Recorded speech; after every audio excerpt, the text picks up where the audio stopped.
parenting and the self-development process. So let's go over the basics of self-development, right? The self-development process is not behavioral. It is focused inward on the self and the experiential relationship to the self. And as you focus inward, you focus not just on the 5 levels within the self in this moment, but we focus on our entire life from the moment we came into being. And we recognize that in all those moments that we, every minute of every hour, of every day, of every week, of every month, of every year of our life, something was happening for you. Something experiential was going on. And what happens to us when we're growing up is that we don't register it. We're not really that conscious. And the other thing that occurs is, of course, there's events that happen that have us decide we don't want to be conscious. We don't want to feel that because it was painful or uncomfortable, or we got embarrassed or something like that. And so when you're talking about this self-development process, so we're talking about going inward now, and then we're talking about going inward for a lifetime, so that we can understand this moment better. You can really see the application to parenting, because you know, if you're unconscious, then you don't have any idea why you're having a reaction to your child doing whatever they're doing or not.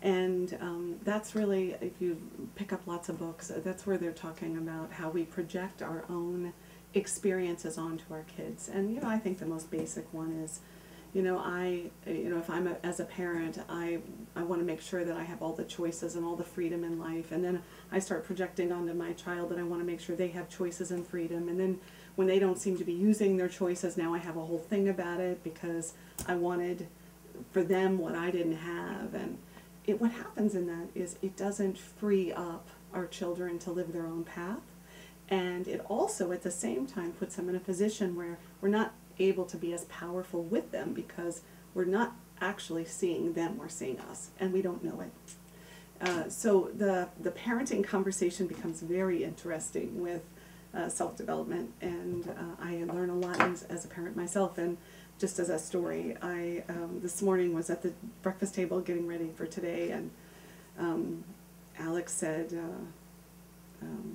oh, we were talking about him being embarrassed about the idea that his school is a little different than most of the other kids that he hangs out with, and you know, he gets kind of uncomfortable in that. And I said, well, is that the kind of thing that you can kind of stand in, that your life is different, it has unique things than somebody else's? And he says, wow, I really like this mug that Jeremy gave me. And I looked at him.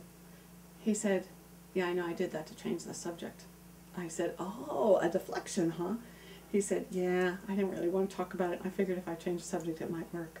And of course, you know, from my vantage point, I said, actually, Alex, what happened there is you were conscious of what you were up to and what was really going on. And there we go, that he was conscious of his come from.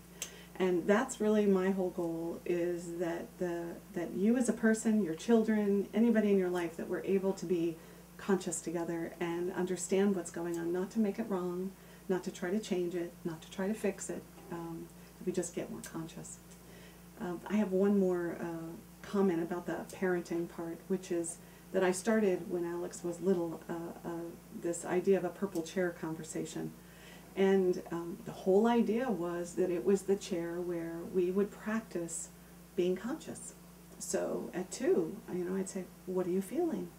And you know, he could say, mad, or I wanted the fire truck, or I didn't want to leave the table. You know, he was a talker kind of early, and I'd say, oh, so, and then I would tell him what I heard without trying to change it, without trying to make it different.